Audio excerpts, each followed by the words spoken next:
Odilxonga men aytdim. "Og'ayni dedim, konflikt dedim, o'z yo'liga dedim. Biza dedim, boshqa davlatda biza dedim.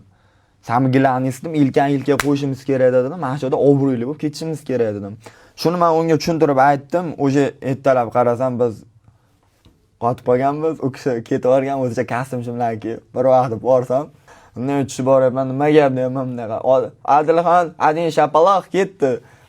Nasilkada dedim, "Ha, asabim buzilyapti." "Kim urdi?" deyapman, "Erkabo'lan" deyapti. "Men uraman deb o'tiribman. Erkabo'lan yoqqa tushsa deyapman, uraman deb o'tiribman."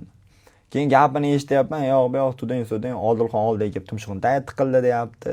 Bu aytyapti, "Bu urdi deyapti." O'zi bilish kerak-da bu narsani, o'qimaslik kerak-da. Hammamiz birga kelganimizda shu ish bo'lmadi.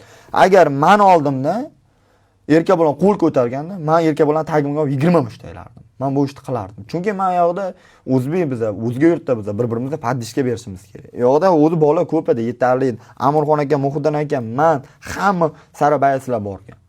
Hamma bilan bir xil yurish kerak-da. Ana qo'ltiqchaga qo'yib, nima barsel edim, qo'ltiqchaga qo'yib borib, unday qilgandan ko'ra to'g'risida. Keyin yana bitta narsani aytaman. Ikkita sportchi o'zini konfliktiga davlatlarni qo'shmaslik kerak.